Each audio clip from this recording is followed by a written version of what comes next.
Well, just a few things.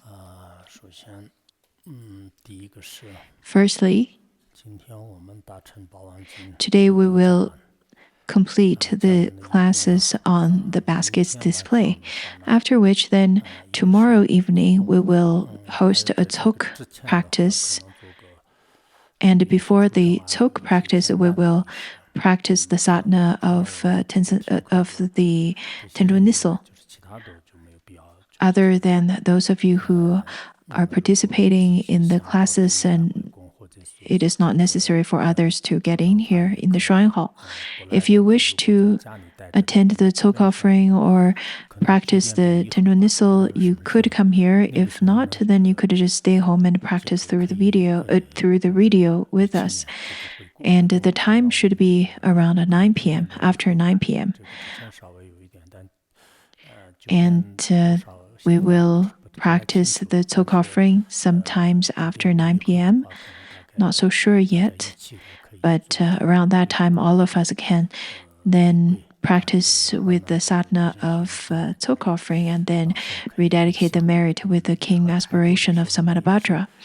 At the very beginning of the practice and the class would be exactly the same. The pre-class chanting as well as the post-class chanting goes as normal. The time for class tomorrow is the same as today. Before the Tok offering, the sitting is free, so you can take the sitting freely for tomorrow. Those of you who are above 60 years of age and those of you who are in the post-class presentation groups, you can probably sit more freely tomorrow. Well, I do not have other requests, but beside me, I request only Khenpo and Khenmos who would be sitting here. As you know that it is required, and it is probably better to maintain these seats just for Khenpo and Khenmos only. Otherwise, it could be kind of inconvenient for various kinds of things. Other than that, other than the Khenpo and Khenmos, the rest of you can sit wherever you find. Now, this is the first aspect. The second aspect is that the Tok offerings, the offerings themselves can be taken to you if you decide not to come here to the shrine hall, because nowadays there are people who are currently in retreat, those of the practitioners in retreat for a year, 3 years, 100 days, all kinds of situations. Or there are people who are not in good health condition, and they would, I understand if you wish to stay home, and that's fine, and then the offering objects will be taken to you later. Initially, well, in the past 2 days, we had already concluded our class on Shurangama Sutra for a period of time. Also, the teachings, the extraordinary teachings of Phuntsogön Rinpoche, as well as the baskets display that we're going to conclude today. Though that these of the teachings are not the true or the ones that's usually considered as the Vajrayana teachings, but the baskets display can be considered as esoteric teaching. So tomorrow we will have a simple Tok offering to celebrate and to conclude the teaching, and we will practice according to Phuntsogön Rinpoche's Phuntsogön Rinpoche's instruction on the 7-line prayer. Well, recently I have a very tight schedule. Today I went to the lay practitioners centers as well as the senior homes, and I'm quite a bit tired because I've been to a few places to take care of various things. So I don't really have that much time to get engaged with the group who's working on the dictionary project. Lots of you who started off with the dictionary project with great enthusiasm, but it's a long project. It's going to take a while, so I hope all of you can continuously to work on it, even if I'm not here. And I understand many of you probably just put it on the back burner just because you are quite busy at the end of year. But if you're not busy and if you can take more time, that would be better because we need to persist to work on this project. There are people who want to join the dictionary group. If you are interested, also if you are capable, then you can also join the group, but it is only under the prerequisites of having interest as well as capable also will persist. Perseverance is really important. The other thing is about the chant book of Larungar. Yesterday I made a mistake by I had a slip on that I said that it will be concluded by this year, but I think it would be difficult to finish editing and proofreading it in this year, so we will see. But in the future, I really hope that I can also re-edit and proofread the collections of the sadhanas of the practices as well, because this is something that will be used for a long period of time. So I also thought about it for a long period of time. The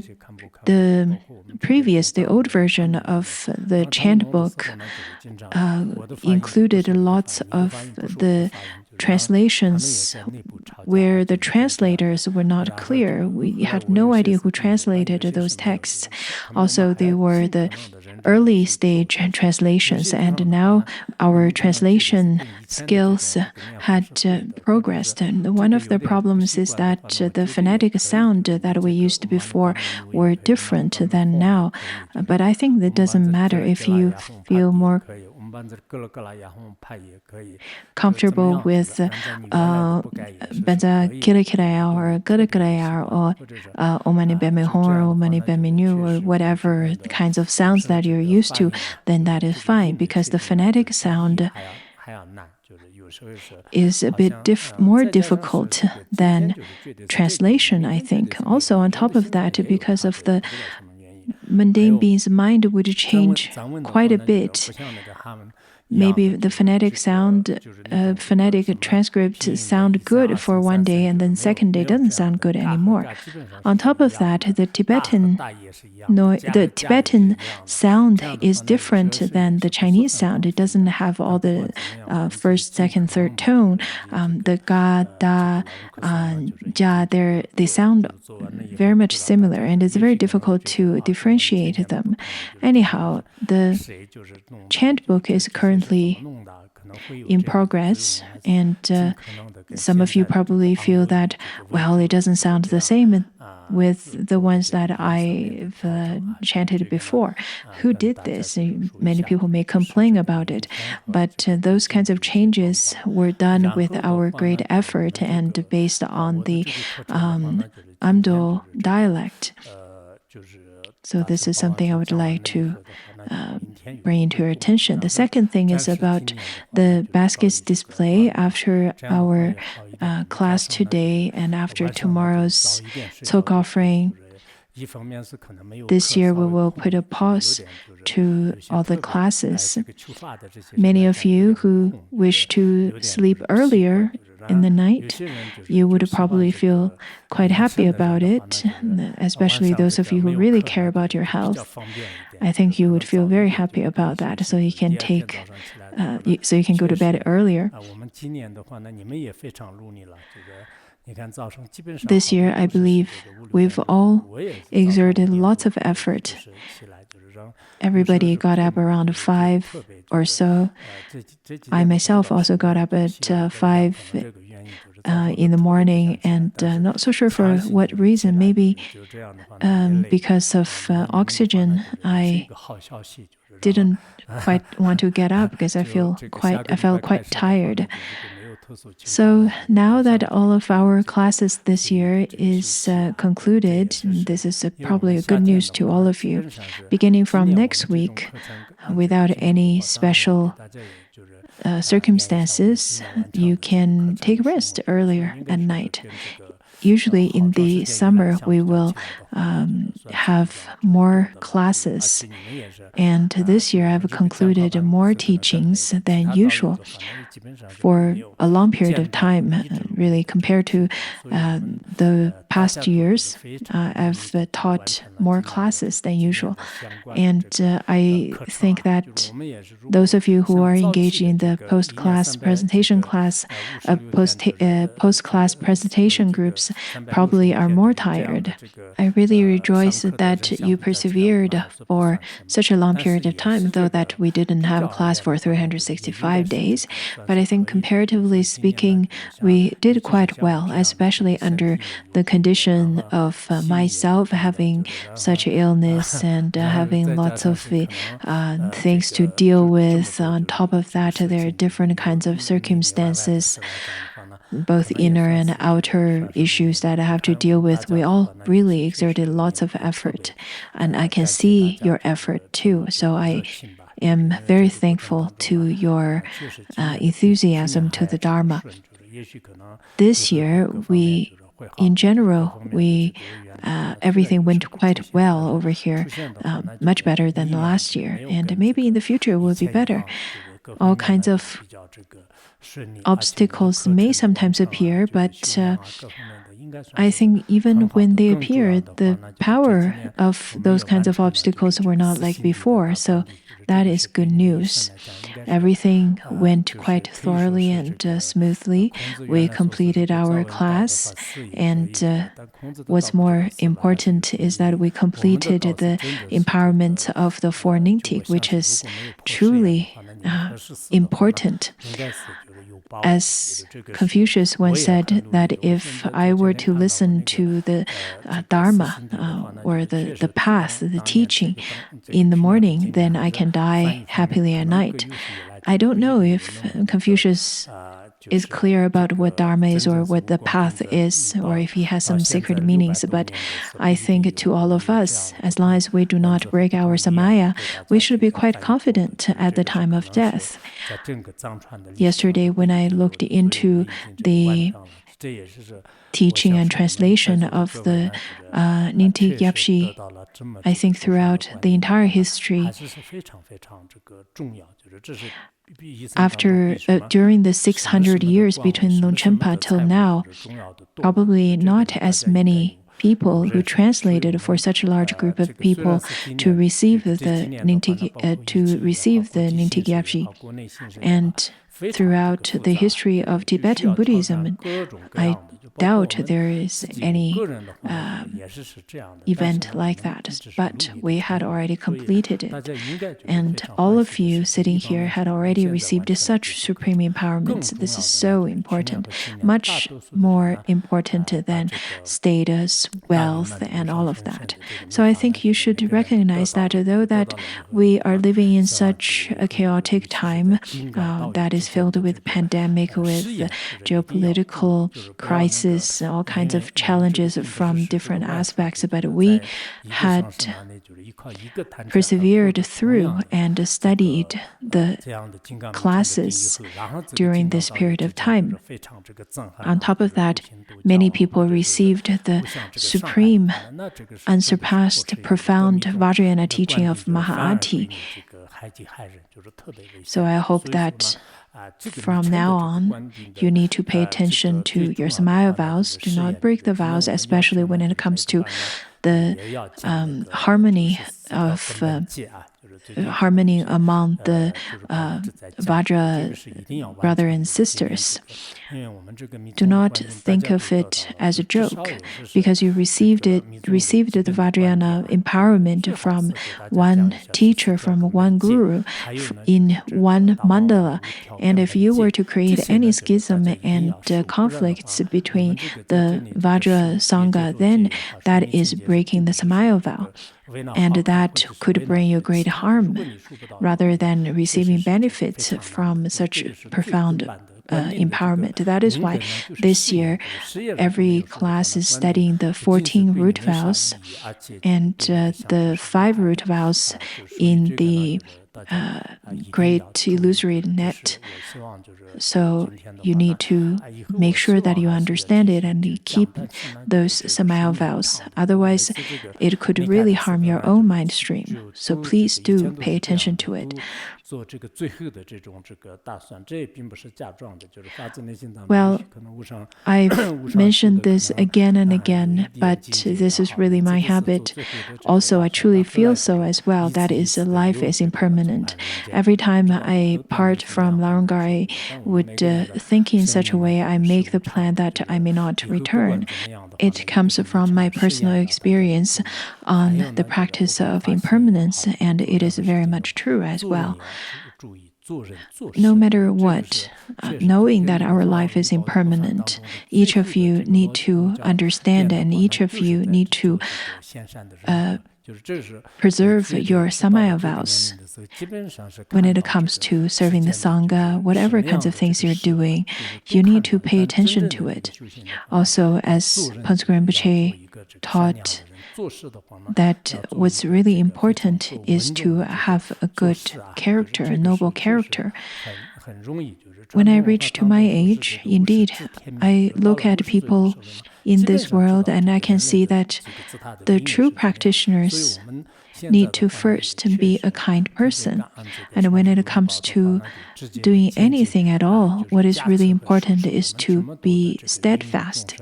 This indeed is extremely important. So I'm very grateful to Phuntsukul Rinpoche directly and indirectly blessed and protected so many sentient beings, taught them the teaching so that the sentient beings drowning in samsara are now saved through the compassionate hands of Phuntsukul Rinpoche and guided all of us onto the path of liberation. This is so very precious and so very rare. So we need to spend our life with a sense of gratitude to Phuntsukul Rinpoche and not to squander our life. Next year, let's see how the causes and conditions are. I, of course, hope that we can continue as usual, but there are all kinds of different situations, including my health and including the other aspects as well. But my hope is that to complete the later part of the Shurangama Sutra as well as the wish-fulfilling, the treasury of wish-fulfilling jewel.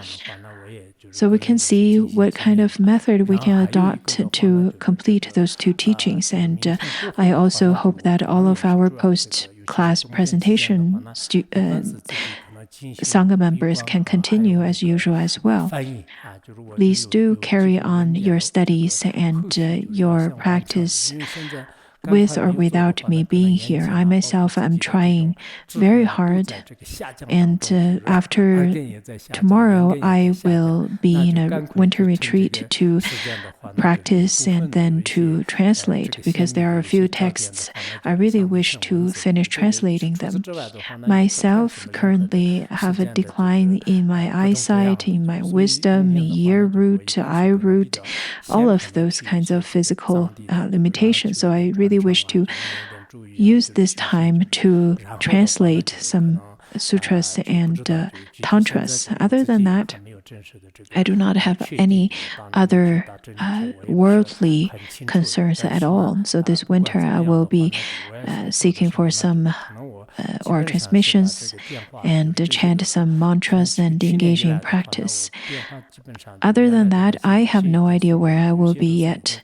And ever since last year, I've turned off my phones, and some of my phones I've already given them away to others or turned them off completely, and mainly use my time on practice because at Larungar I have lots of things to engage in. As you know, I have to attend 2 or 3 times of meetings every single day, and then in the afternoon I will prepare for classes, also engaging in translation, and I'm really exerting all my effort.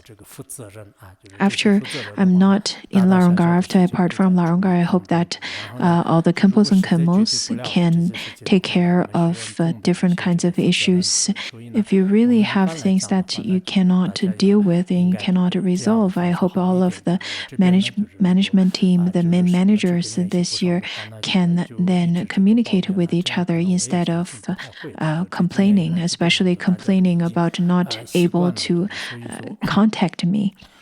But I think majority of the times you wouldn't do that because in the past few years you're more accustomed to not have me around.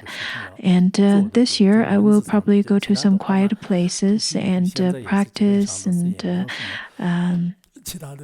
translate. Other than that, I have no other things that I will engage in. This is something I'd like to make known to the Sangha. The Khenpos and Khenmos, there is something I would like to address to you as well. That is, if you have the ability to make decisions, please do not pass the buck. You need to have the bravery and responsibility to work with various kinds of issues. Well, making decisions is just like if a patient were to wonder whether I should go to the hospital or not. That's something that they will be able to make the decision based on their own wisdom and their own conditions. So for the Khenpos and Khenmos, the young people as well as all the management team, I really hope that you can also use your own wisdom to make decisions. The other day when I was talking to another Khenpo, we decided that we're going to delegate the responsibilities to the young Khenpos and Khenmos so that they can grow up and they can be matured, so that they have the capacity to take up responsibilities in the future. Also, one of my suggestions is to train someone who can also take your place later or to assist you. When Khenpo Jogo was the chanter, he was a great chanter, and I said that what if he got sick? He need to train someone to replace him just in case. And after a period of time, he did get sick, and it was not because of my prophecy. It was rather some practical consideration that it is not very reliable to just trust one person and to completely rely on just one person. Khenpo Ishipungtso as well as the other management team were together to manage and work with the entire Sangha. Many things went really well. Without all of them, we as a Sangha would not be able to deal with various kinds of things. So I really hope that all of you can also support those management team of different departments, because just as a family, we need to support each other. As a Sangha, we need to support each other as well. Anyhow, I think this year had been a really good and smooth year, one of the most successful year. After I go to a different place for a period of time, I hope you do not get I hope you do not get too lazy. I hope you still can be vigilant. But of course, you don't need to be afraid of anything, but do not feel too relaxed either. Anyhow, I hope that you can pay attention and be careful. And I don't want to nag on, but this is the last nagging I'll give this year. So let's now continue with the baskets display.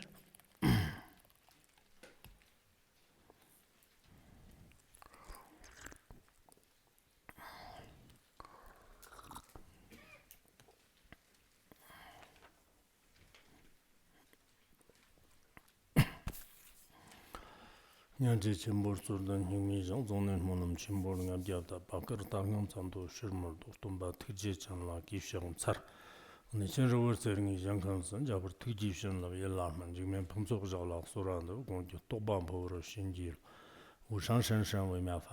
unsurpassed, profound, and wonderful Dharma is difficult to encounter in billions of aeons. I now see it, hear it, receive, and uphold it. I vow to fathom the Tathagata's true meaning, to liberate all beings. Let's generate the supreme bodhicitta.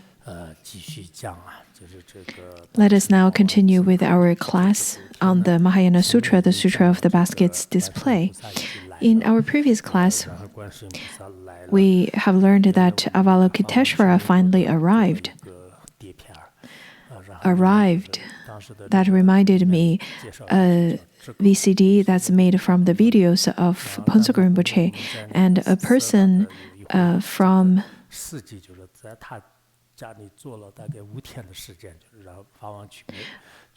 Serta, who's the driver of Toku Tenzin.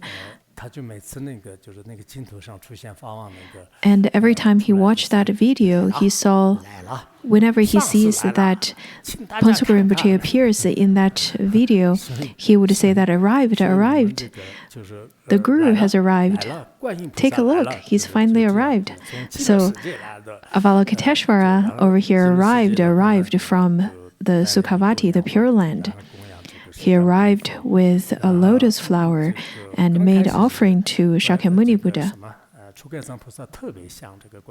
At first, Bodhisattva Savannivarana Vishkambin was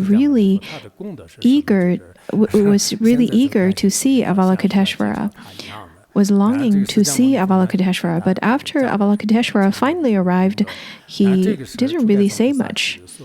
And he kept on asking Shakyamuni Buddha about the merit and quality of Avalokiteshvara, which is similar to asking for an introduction. After Shakyamuni Buddha expounded the qualities and merits, then Savannivarana Vishkambin said to Shakyamuni Buddha that please talk about the basket's display, as this sutra is the sutra that mainly talks about the quality and merit of Avalokiteshvara.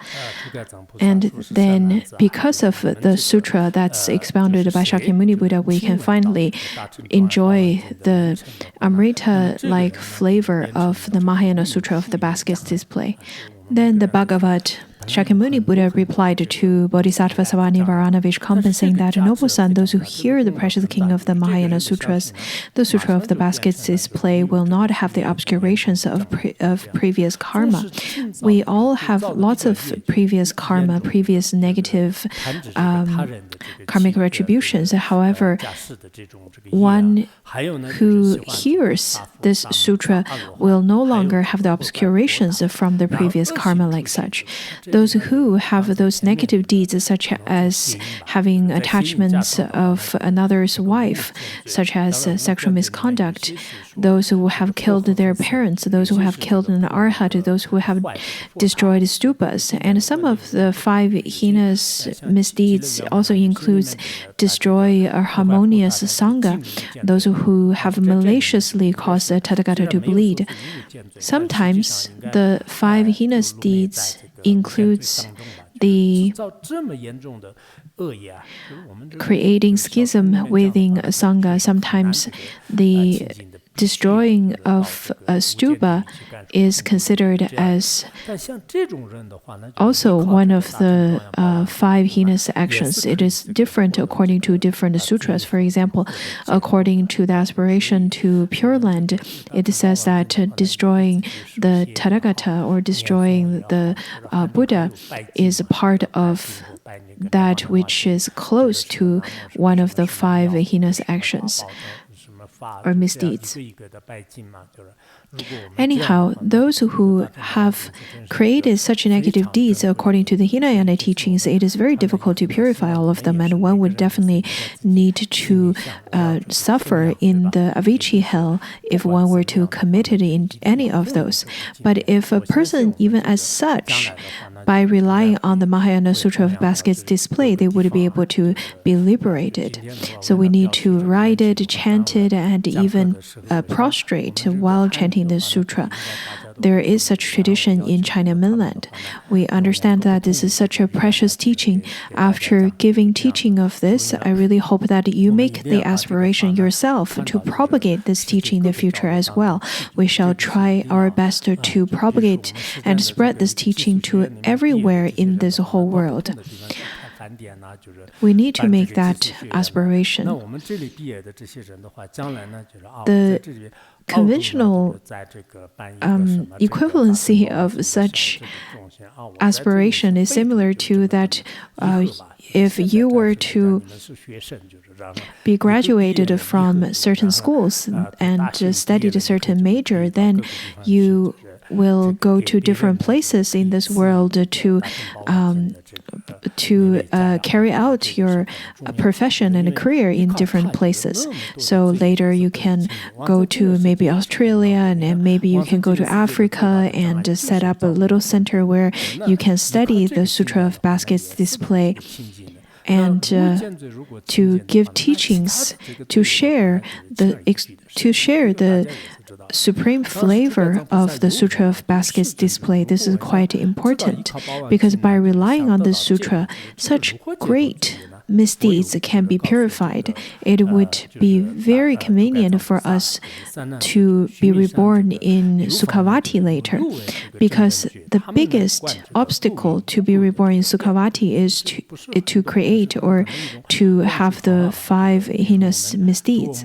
But by relying on the sutra, one can purify the 5 heinous deeds, and it would then result in easily to be reborn in Pure Land. At that time, Bodhisattva Sarvanivarana Kambin asked, saying that Bhagavat, how can I know the precious king of the Mahayana Sutras, the Sutra of Baskets display, which brings freedom from all the bad karma? The Bhagavat then said, noble son, on the southern side of Sumeru, the king of mountains, the 7 Samyak Sambuddhas examine the extent of stains and stainlessness. I also am presently examining them. A white cloth becomes blue.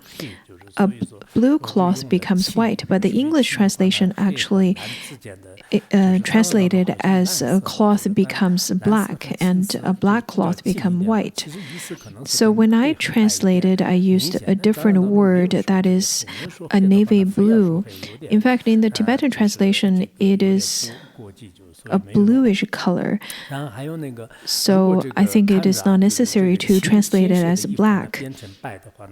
I think that is an exaggeration. But over here, what it means is that white is the pure mind stream, the Tadagatakarbha. But if one were to create misdeeds, then one is tinted or stained, then one's cloth would become dark blue. So if dark blue colored cloth would become white, then that means there is the representation of purification. And then he continued to say that is like an accumulation of bad karma.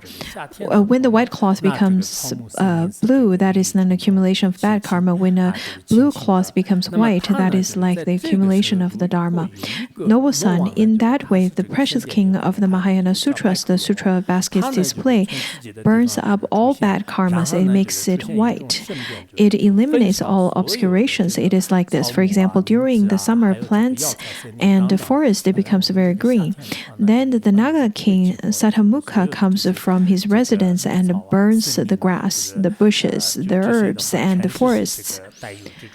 Usually, in the summer, since everything is so prosperous, all the plants grows with lots of moisture in them, and there's lots of the elements of moisture or water within them, so it's very difficult to have fire. But by relying on the power of the Naga, he can burn all of those grass and herbs and trees even in the summer. Noble son, in the same way, this precious king of the Mahayana Sutra, the Sutra of Baskets display, burns up all bad karmas. Those who hear the precious king of the Mahayana Sutras, the Sutra of Baskets display, will have happiness. Just like this Naga that has grand power that would be able to burn up everything in summer. People with great negative deeds, their negative deeds can also be completely purified by this particular sutra.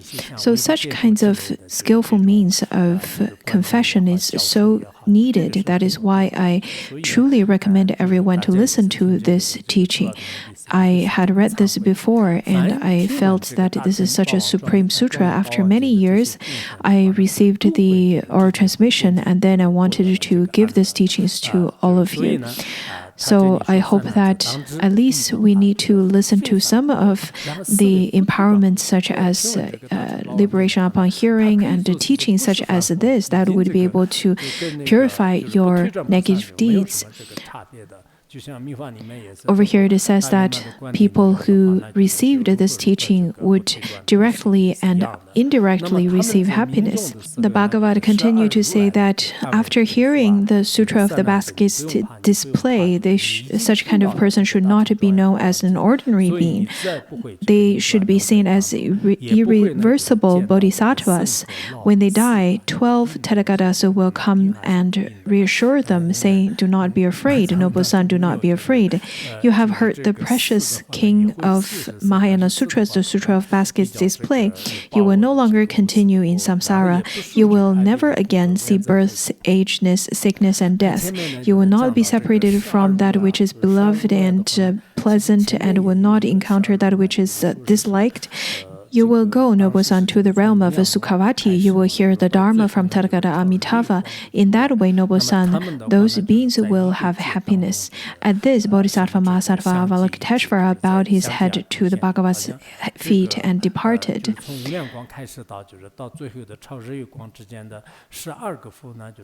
The 12 Tathagatas, all the way from the immeasurable light to the Tathagata of surpassing the sun moonlight, would all appear and would all appear within one kalpa. So over here it says that maybe all of those Tathagatas would come and take this person to Sukhavati. We had studied the Sutra of Immeasurable Life, of infinite life, and within that it talks about the different names of the Buddha Amitabha, all the way from immeasurable or infinite light to the light surpassing sun and moon. There are 12 names associated to Amitabha. Out of the 13 names, 12 of which has the name light in it. However, the question is, are those 12 Tathagatas that shares the name of light separate Tathagatas or different Tathagatas, or are they the Amitabha himself that's going to come and take the deceased one to Sukhavati and console them in such a way? I think there are different explanations. According to Shrigama Sutra, it talks about the 12 different Tathagatas that's manifested within one kalpa in sequence. And then, of course, you can also say that the 12 Tathagatas are simply the different manifestations of Amitabha. Or you can say that within one kalpa, there are the different Tathagatas simply share the name of light. To sum it up, we need to understand that this teaching is very much related to taking rebirth in Sukhavati. So you no longer need to fear after receiving this teaching of the Mahayana Sutra of the basket's display. You do not need to fear and do not need to worry. At the time of death, the Tadakatas would definitely appear in front of you and then take you to Sukhavati. On top of that, we need to be very confident because we had received such wonderful teachings such as the Namaninti, the four Nintiks, the basket's display, the liberation upon hearing, and so on and so forth. We need to develop that confidence that we will not be reborn in lower realms. And this kind of confidence are not the kind of confidence that is propagated in the West. Those are simply the empty words. But we are confident because we believe in the teaching given by the Buddha as well as the teachings through analysis. We can be very confident through those kinds of teachings. So I think that compared to the other people in this world, especially in the recent years, we are indeed very fortunate. We had already received the Lamaninti for so many times, and I believe Phuntsok Rinpoche, if he were to be still with us, he would see that we had already received such supreme teachings. He would console us in various situations. I am certain of that. We had already received the four Nintik teachings, and I myself had received this 3 times in front of Phuntsok Rinpoche and Toku Longtok, and I am very certain that I will not be reborn in lower realms. In the sutra, it says that you will no longer take rebirth in samsara anymore. You will no longer continue in samsara. This is equivalent to the fruition or to the result of non-retrogression. So we need to develop that confidence. And then the Buddha told the Bodhisattva Sarvanivarana Vishkamban, saying that in that way, noble son, those beings will have happiness. The ultimate key of studying the Mahayana Sutra of the basket's display is that so that we can gain the great blessings of Avalokiteshvara and Amitabha, so that we can be reborn in Sukhavati. In the Shurangama Sutra, we also talked about the 32 types of manifestations of Avalokiteshvara, and it describes the dependent arising, this auspicious dependent arising, how the manifestation of Avalokiteshvara is without any deliberate effort, but with great freedom of benefiting sentient beings. That's the auspicious dependent arising.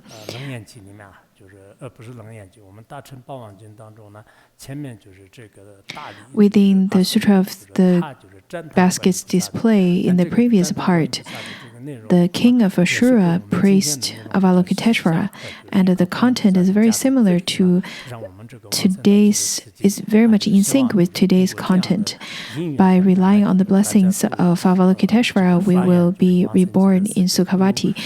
So through such auspicious causes and conditions, let us all make the aspiration to be reborn in Sukhavati. We need to make the aspiration to practice the Avalokiteshvara practices as well as the practices of Amitabha. So at the time, at any time, if we were to leave the human world, we should be, as it is said, that the birds are scared by the throw of a rock and all of a sudden would all fly to the Pure Land. So let's listen to these music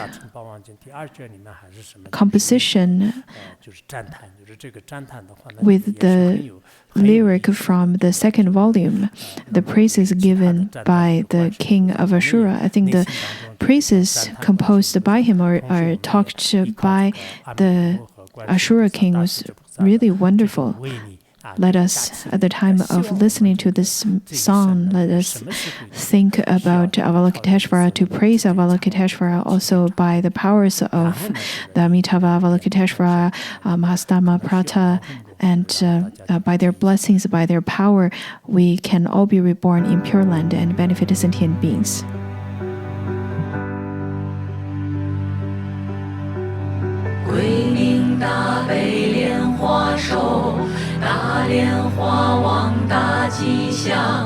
种种庄严妙色身，受记天观眼中宝，顶戴弥陀一切智，救度有情而无数，病苦之人求安乐，菩萨现身作一王，大地为眼明于日，最上清净微妙眼，照诸有情得解脱，得解脱一妙相应，犹如如意摩尼宝，能护真实妙法藏，而恒说六波罗蜜，称扬四法具大智，或尽乾恳之归依，赞叹大悲观自在，有情一念菩萨名，离苦解脱获安稳，作恶业故堕黑生，极大阿鼻地狱道，诸有恶鬼苦趣者，称名恐怖皆解脱，如是恶道诸有情，悉皆离苦得安乐。若人恒念大使命，当得往生极乐界，面见如来无量寿，听闻妙法正无生。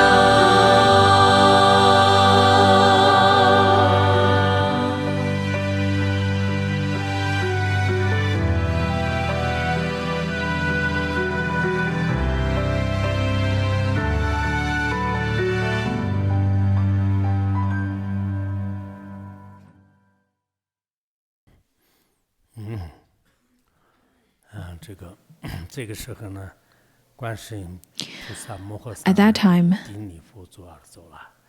Bodhisattva Mahasattva Avalokiteshvara bowed his head to the Bhagavat's feet and departed, not sure where he went afterwards. The Savannivarana Vishkambin became silent.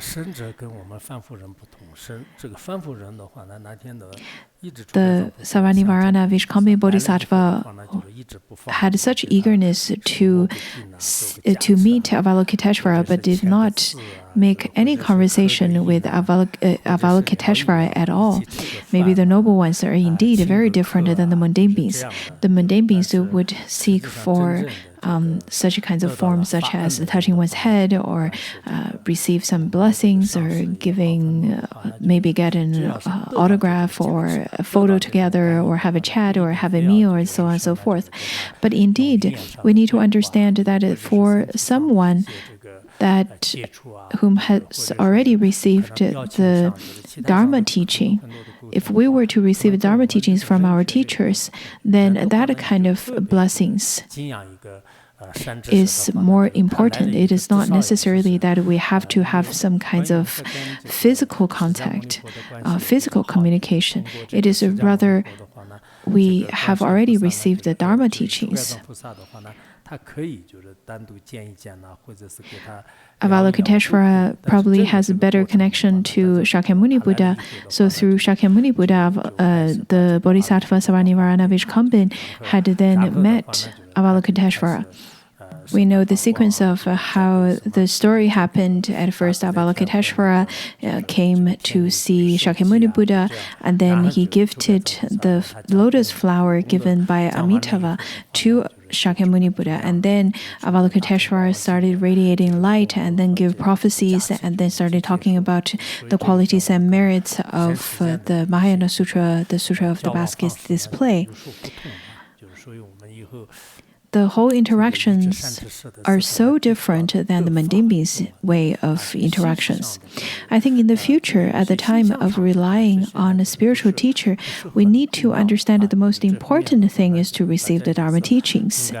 And any formalities, anything that is simply a ritual is not very important. We have different teachers and different Dharma teachers, different gurus.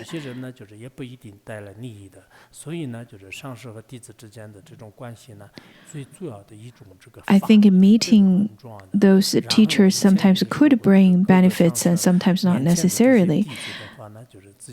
What connects the teacher and disciple is Dharma. This is the most important. In the past, I had already pointed it out that there are disciples of teachers. The close disciples of teachers need to pay attention to their own actions as well.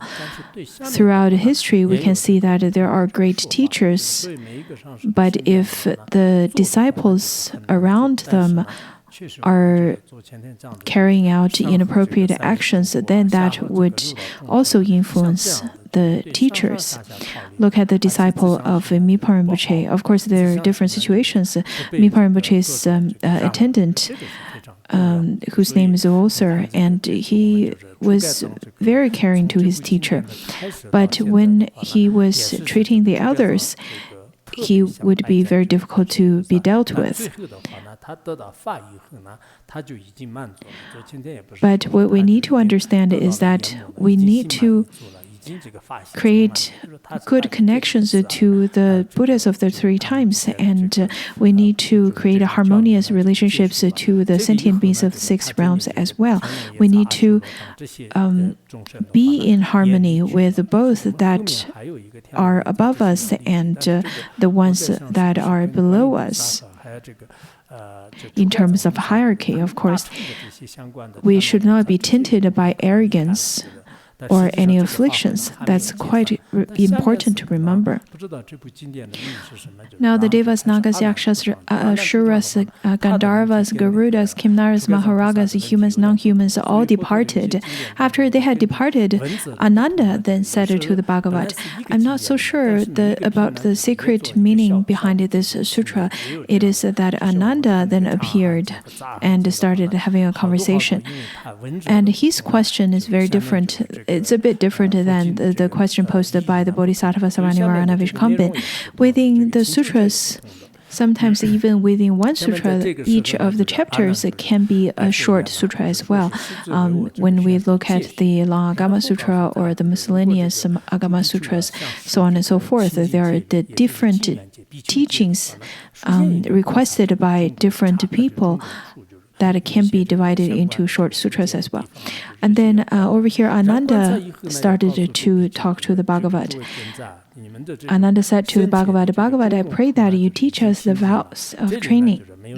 The Bhagavat said, those bhikshus who wish to give complete ordination should first go and examine the various locations. When they have examined them, they should tell the other bhikshus, noble ones, the various locations are completely pure. There are no bones in those various locations.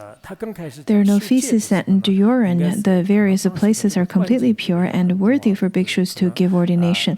At the times of receiving ordination, the environment is also important. It is said that the environment should be clean, should be pure. After the environment had been prepped, then you can receive the ordination. At that time, the ordination can be perfectly received. And then the Bhagavat said that those who have incorrect conduct should not give ordination. Before receiving the actual ordination, it is crucial for you to contemplate whether you can observe the pure precepts or not. Otherwise, it could be very troublesome.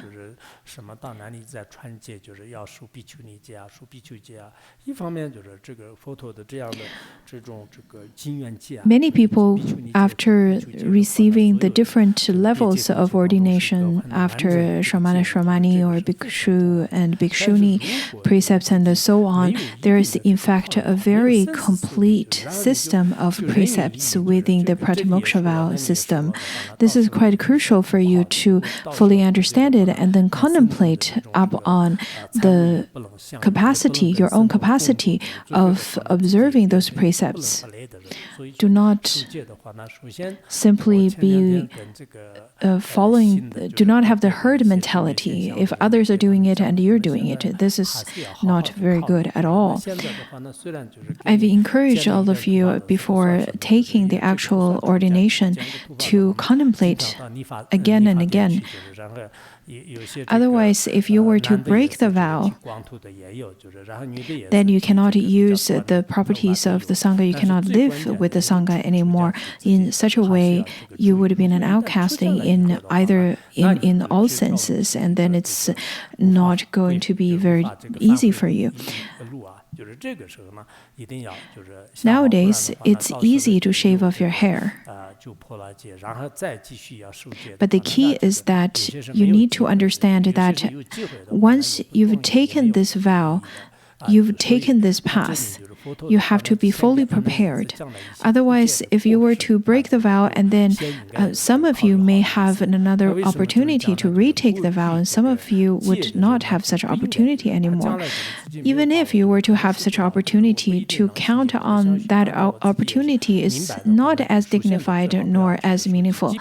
So over here, the Buddha firstly talked about the mistakes and faults associated to break the vows, and pointed out one should definitely engage in deep contemplation. Some of the young monastics asked me whether they should receive the complete ordination after just received the Shramana or Shramani precepts. I would say that, well, just wait for a period of time, because if you were to violate any of the vows, even if you were to violate the Vajrayana vows, the faults may not be as big as if you were to violate the two folds of the Bhikshu or Shramana vows. Phuntsok Rinpoche in the past, he would ask people to wait for a bit when there are people who have a rather very good temper, very gentle, less afflictions, then it is okay for them to receive the complete ordination at once. Phuntsok Rinpoche pointed out that if one were not to have any precepts, should not accept the complete ordination, nor to be bestowed with the four kinds of karma associated with confession. There are the four types of karma associated with the confession. And the Buddha stated that there are 101 karma. The ones that's including accepting or receiving the precepts, chanting the precepts, to engage in retreat or summer retreat, and so on. There are lots of karmas associated with it. Then the Bhagavad continued to say that those who have incorrect conduct should not give ordination. They cannot even make the announcement of the request of ordination, the intermediate motions, and the fourth. What need is there to say more? Bhikshus, a bhikshu without incorrect conduct cannot establish the various locations for ordination, let alone make the fourth motion. They destroy the teachings. Those who have incorrect conduct should not dwell among those who receive offerings. They should dwell outside the monastery. So one like such cannot even stay in the monastery. The Sangha's alms should not be given to them. They are not worthy to be in the Sangha. Because the Sangha is somewhere that is to receive the offerings, as the Sangha is considered as the object of worthy to receive the offerings. These kinds of people have no part of being a bhikshu. The offerings given to the Sangha should not be shared with the one that had broken their vows. Also, such kind of person cannot ask for or receive any of the offerings given to the Sangha. Phuntsok Rinpoche had given lots of teachings on that. In Phuntsuk Rinpoche's teaching collections of teachings of Always Remember, Phuntsuk Rinpoche talked quite a lot on how a person who had broken their vows should not accept even a little bit of the offerings that's offered with the intention to the pure Sangha. Also, the one that had broken the vows should not be at the same place with the Sangha. If one were to use the properties of the Sangha, anything that belonged to the larger Sangha, but if such kind of person do not have pure precepts, then there is grave faults associated to it. So the Buddha over here firstly talked about the faults associated to breaking the vows. If one were to enjoy those, then that is definitely the wrong way of sustaining life, and one would definitely be reborn in lower realms. This is taught in the Vinaya Sutra. Then Ananda asked the Bhagavat, saying that, Bhagavat, in what time will they become recipient of the offerings? When would these kinds of people become the recipient of offerings?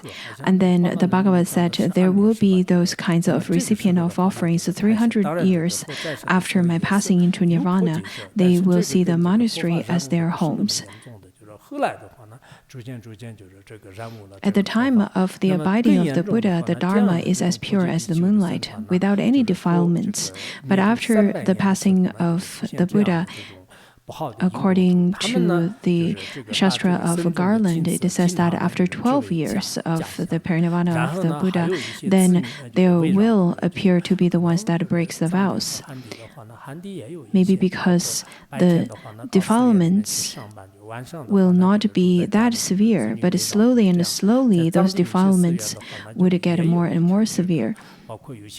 After 300 years of the Buddha's passing, then there would be the unworthy Sangha that receive, or unworthy person that would receive offerings. They would then see the monastery as their homes, and sons and daughters will encircle them, so they would also have family members. I remembered that in mainland China, there are the kinds of monks that would take going to monastery as a job, and then they have their own family, they have their own children around them, same as the Tibetan monasteries as well. Sometimes it seems that they have double or dual identity. Well, there was once that I traveled to a certain monastery. The abbot over there and the associate abbot came to see me. I thought there must be a group of Sangha that wears the robes. However, the abbot and the associate came to me wearing the householder's robes instead of the monastic. So we can see that in Tibet, sometimes there are the places where people would also mix those identities from time to time as well. And it's very difficult to say whether they have such a high state of realization to do so or not. Over here, the Buddha says that they will use the Sangha's seats, stools, clothing, bags, cushions, and beds, which are prohibited to them. They will urinate and defecate in the places the Sangha uses. Now, I have already completed the part that I translated from Tibetan language into Chinese language. The next part,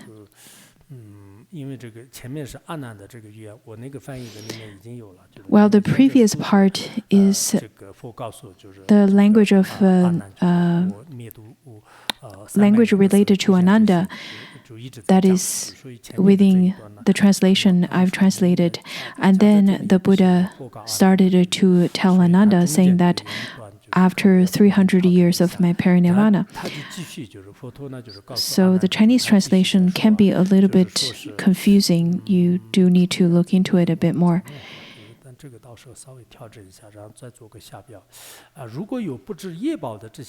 It would be good to make a little bit of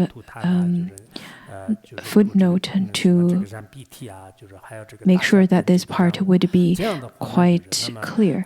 Anyhow, over here it says that they will urinate and defecate in the place the Sangha uses, and they will be reborn as insects in a cesspool of feces and urine in the great city of Varanasi.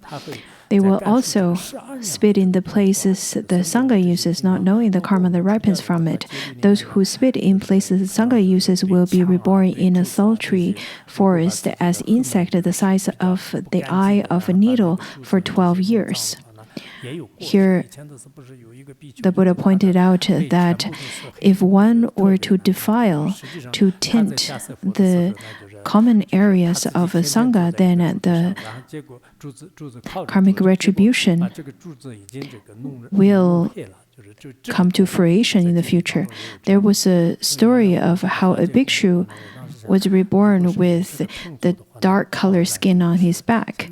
And the cause for it was because when he was studying under the Buddha Shakyapa, he kept on leaning towards the pillar of the Sangha, and then he tinted the pillar because of such a fruition.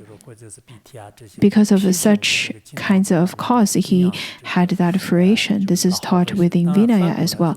That is why at the time of constructing our current shrine hall, this Dharmadhatu Palace, I thought that it would be the best to use brass, because brass would be difficult to tint and to be defiled. If we were to use wood, then after leaning towards it and so on and so forth, it's very easy to make the wood dark. And then there are faults affiliated with it. So it would be the best for us to not tint or defile the common areas of the Sangha. Of course, if we were to clean it for the Sangha, then the merit would be great as well. If we were to clean the shrine hall, if we were to clean the different areas like such, then the merit would be really great. And then those who use the toothpicks of the Sangha, which are prohibited to them, for example, the toothpicks are the kinds of wood that people would chew on to clean their teeth, just like a toothbrush.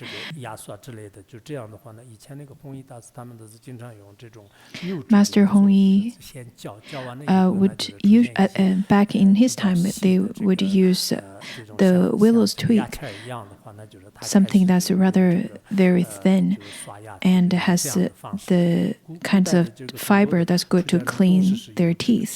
So they would brush their teeth in such a way. That's how the monastics in the old times would clean their teeth.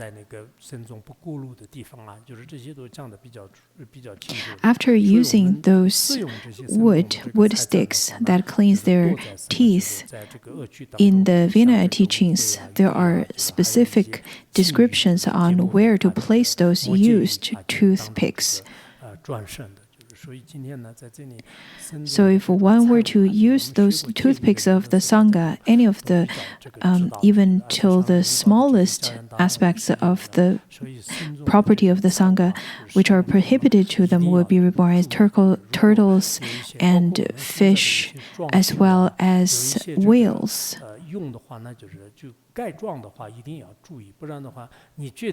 For those of you who studied Vinaya, then you understand that in the teachings of Phuntsog Rinpoche, he asked for special attentions at the times of using the properties of the Sangha. Nowadays, we have lots of constructions going on. If, for example, nowadays we have lots of those decorations and constructions. If you feel that the door is not comfortable, then you want to change it and throw it out. That's a great waste of the Sangha's property. That is not even that is far surpassing in the value of a toothpick. So we need to understand that we need to be more cautious at the times of using the property belonging to the Sangha. to worldly beings, we feel that, oh, I can take down this door and then I can do so and so, whatever I want with this house. But those are very much related to the Sangha, so you have to be very careful with the property of the Sangha. And then the next one, the Buddha said that those who use the Sangha's sesame, rice, millets, horse gram, and other grains which are not for them to eat will be reborn in the city of Pretas.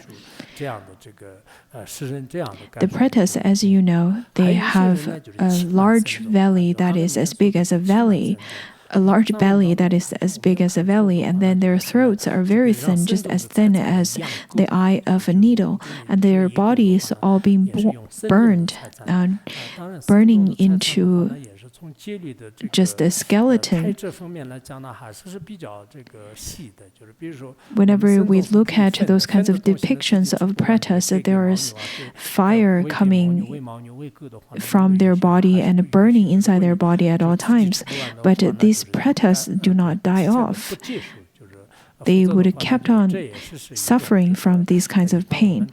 In the Chinese tradition, in the Chinese translation, it says that the ones who look down at the Sangha would have such karmic retribution, but the Tibetan doesn't say so.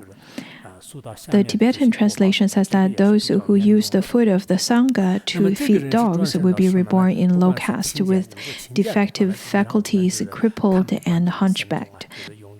Again, the Chinese translation is to look down at the Sangha, to slander the Sangha, to take the Sangha very slightly with language or with their actions from all different aspects would be considered in such a way to defame the Sangha and so on. Then such kind of person would be born in low caste, in poor families, to be reborn in those kinds of places, and then they would be born with defective faculties and crippled and hunchbacked, and then unable to look others in the face while begging. When they die, they will be reborn with diseased body. They would be extremely thin and do not have beautiful forms. They will have blood and pus dripping from their bodies. The tendons in their bodies will shrink. When they stand up, red lumps of their flesh will fall onto the ground and their bones will be exposed. Nowadays, we see lots of people with strange illness exhibiting those kinds of signs. And such kinds of illness indeed is quite terrifying. In order to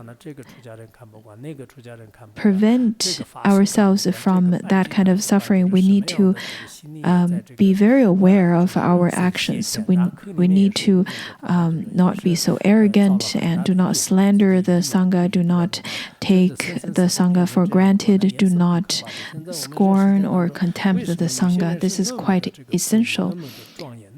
Do not use your language to slander, to attack the Sangha, because the karmic fruition can be quite horrid.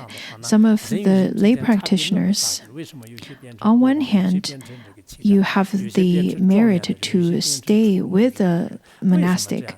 On the other, if you were to have difficulties to view the Sangha view the monastics with pure perception, then it would be difficult to say whether this is a good opportunity for you to create good karma or bad karma. So you have to be very careful. Otherwise, the karmic implication can be very horrid for you. Nowadays, we see people that has lots of power, that become kings and leaders of a country, and those that has the karma to become beggars, and those that has a body that's really beautiful and dignified, and the ones that rather looks very displeasing. It is really just because the karma is unfathomable. The next one talks about the use of the Sangha's property. Well, over here it says that those who use land exclusive to the Sangha will be reborn in the Ravara great hell for 12 aeons. Nowadays, there are people that would use the land that's specifically for the Sangha, and they would use it for their own purposes, being extremely selfish. Sometimes they would rely on the authoritative power to take the land that's supposedly to be used for monastics. I think in our monastery, we need to be aware of this as well, because nowadays it seems that in the female sector, some of the roads are so narrow, only a bee can fly by. Nobody could walk through it, and it could be very dangerous at night as well. And then on top of that, some of the roofs in the female sector has the iron sheets that's sticking out, and that could be very dangerous and hurt the others. Those kinds of causes are because of people kept on being very selfish and wanting to expand further and further and eventually get into the road, which is definitely supposed to be for the use of the whole Sangha. What's the karmic retribution for those people that use the land that's designated for the Sangha then? That is, they will be burned, they will be reborn in the Avara great hell for 12 aeons. Lumps of red-hot iron will be squeezed into their mouths, burning them, destroying their lips and teeth, splitting their palates, burning their throat, and burning their heart and all of their entails until there is nothing left but bones. Bhikshus, at that time, the wind of karma will blow, and although they have died, they will come back to life. Then the Yama's guards will again seize them. Their karma will come, and they will be under the power of their karma. Their tongues will become vast, and 100,000 plows will plow them. They will experience that kinds of suffering in the hell for hundreds of thousands of aeons.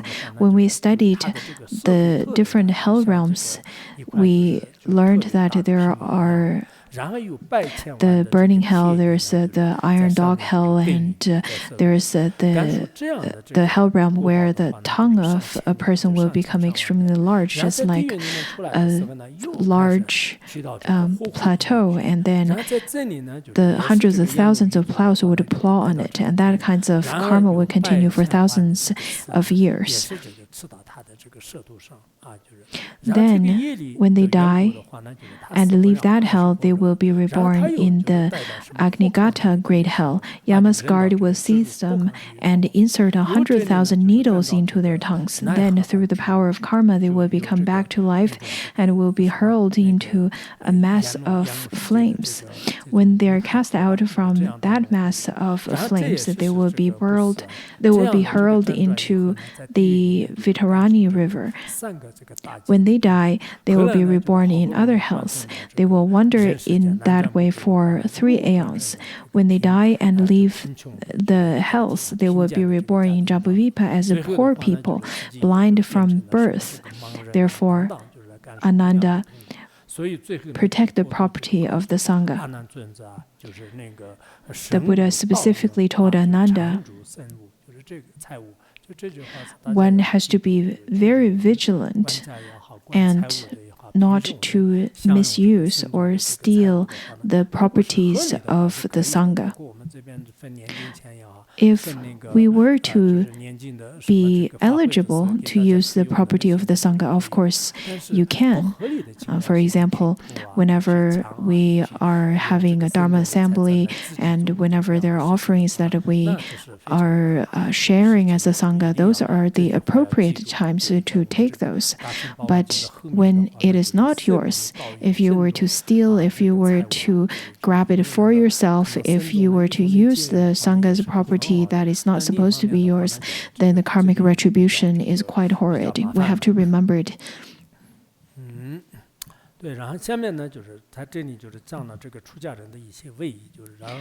And then the Buddha started to talk about the deportments of bhikshus.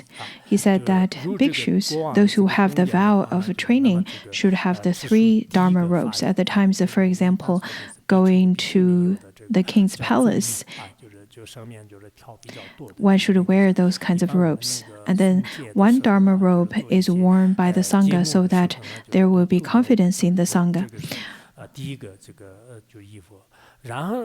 Those kinds of clothing are usually worn at the times of ceremonies, of precepts, of chanting for the precepts, or karma practice. The second robe is for those when one goes to the king's palace, and the third robe is for when one goes to village, towns, marketplaces, and hamlets. At the times of giving Dharma teachings, the bhikshus should usually wear the official Dharma robes. In the mainland tradition, it is the 3 robes, and sometimes there are the 5 robes or 7 robes.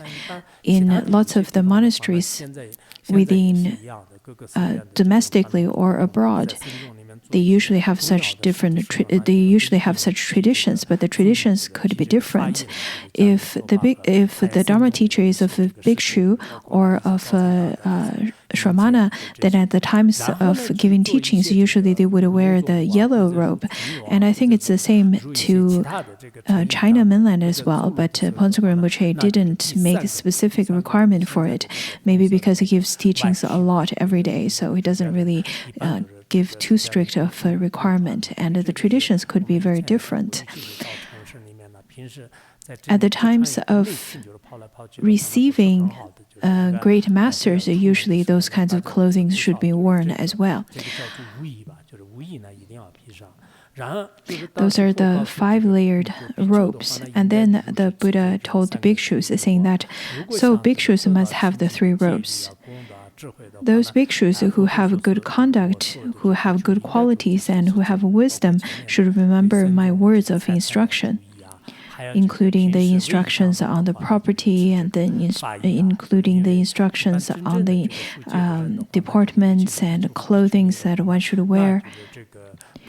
For bhikshus and bhikshunis and people who had already uptake the bhikshu or bhikshuni precepts, they should not part from the 3 dharma robes, especially before the dawn time. There are lots of requirements associated to it.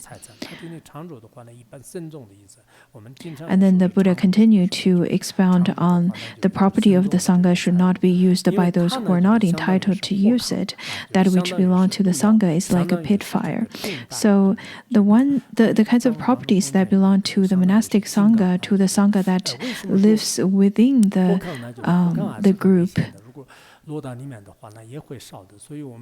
those kinds of properties that belong to that group of people is like a pit of fire.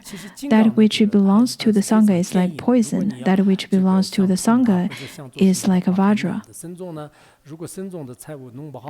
Why like poison? It is because if you were to misuse it, then it can be poisonous. If you were to misuse it, then it can be very dangerous because it is like a pit of fire.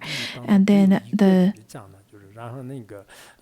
property of the Sangha is like a vajra, because vajra is indestructible. If you were to swallow it, you will not be able to digest it. You cannot keep it. It's very difficult. So when it comes to the property of the Sangha, it can be very difficult and it can be very hard to deal with.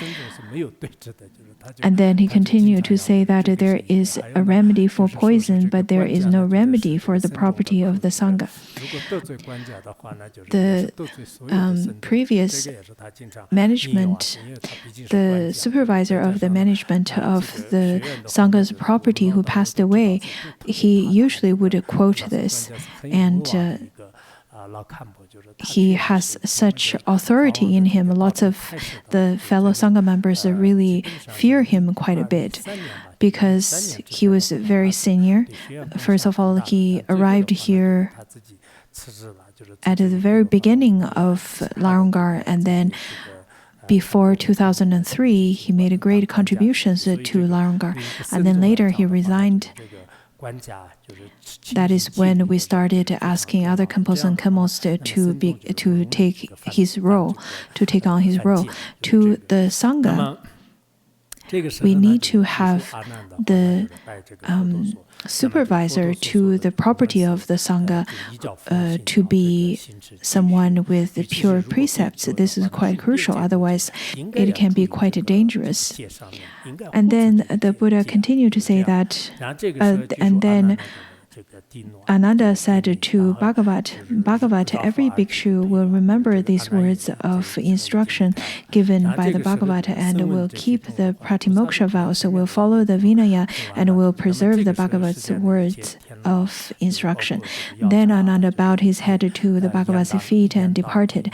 Then the Mahashravakas departed on their own to their own Buddha realms, Devas, Nagas, Yakshasas, Gandharvas, Garudas, Kimnaras, Maharagas, humans, non-humans also departed. After the instructions of the Bhagavat, after listening to the teaching from the Buddha, then all of them happily departed. The joyful Bhagavata had spoken these words, and the entire community and the world, with its devas, humans, asuras, and Gandharvas, rejoiced in what the Bhagavat had said. Now we had already completed the teaching of the Mahayana Sutra, the Sutra of the Basket Display. I have the pure oral transmission and had already given it to all of you, and I hope all of you can pass this teaching to the sentient beings, to people who had already made the auspicious connections.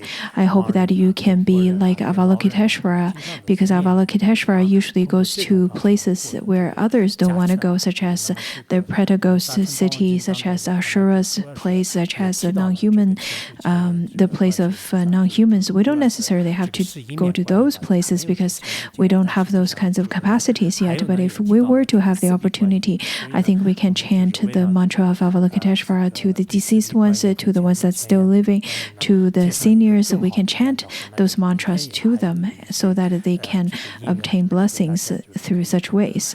In the Sutra of the Baskets Display, it mainly talks about the 1,000 hand and the 1,000 eyes of Avalokiteshvara, or the 11 face of Avalokiteshvara. But over here, mainly it talks about the 4-armed Avalokiteshvara. Other than that, I would like to give you a report on the numbers of classes I've taught this year. Sometimes we had 2 classes a day, 2 separate topics within 1 class of time, but still 2 classes a day. And mainly we had 2 classes throughout summer. We first studied the Song of Victory. That is 1 class including the oral transmission. And then we studied the remembering of the 3 jewels, the Sutra on remembering the 3 jewels. Again, 1 class. And then we also studied the nectar that cures all illness by Mipa Rinpoche. I really hope that you can study it, because especially for those of you who don't have very good health. Another one is the teaching of transforming happiness and suffering onto the path of enlightenment. That one's also excellent teaching, so you should study it more and more. 14 classes we had already we used the 14 classes before this year to study Shrangama Sutra, and then this year we studied Shrangama Sutra for 51 classes, 43 classes on the wish fulfilling treasury, 53 classes on the 37 practices of Bodhisattva, and 55 on extraordinary, and then 15 on the Sutra of the Baskets Display. So including today, it should be 15. And then there's 1 class on the teaching of Vajrasattva, 1 class on the teaching on Mipa Rinpoche's illuminating the path to liberation preliminary practice. And then we also had 1 class on the 11 contemplations. So altogether, 226.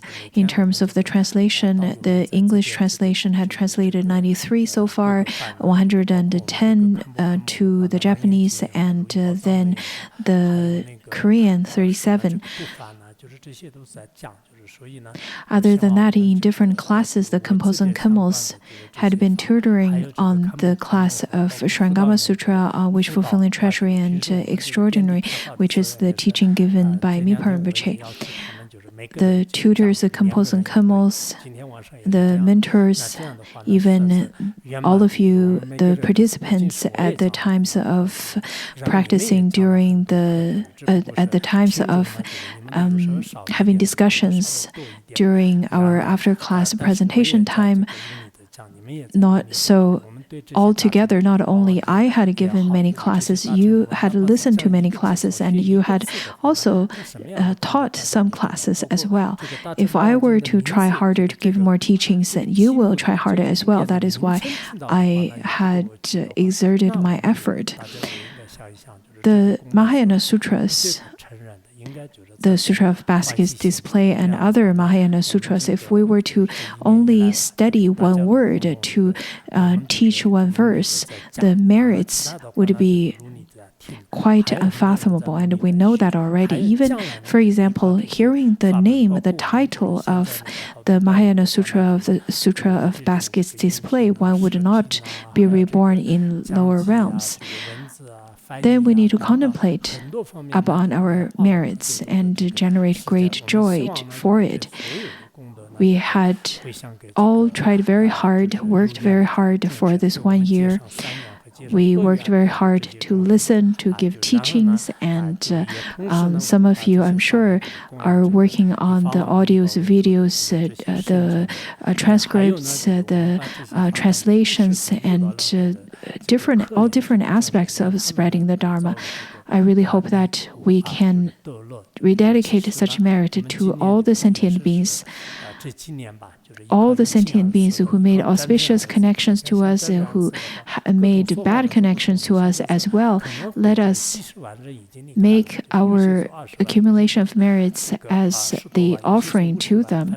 Also, let's make our efforts as the Dharma offering to Phuntsogren Rinpoche, as well as all the noble ones who exerted a great effort to give us the Dharma teachings to beings like us and to beings in the 6 realms. May they all be liberated from samsara, and may they all obtain happiness. Especially, I think, in recent years, there are so many people died from the pandemic, from war, from all different kinds of unfortunate events. Some said that there had been over 500,000 people had died in the past few years, and some said 200,000. There are different calculations, of course. Then on top of that, there are the sentient beings that's currently suffering in Hell realm, in Hungry Ghost realm.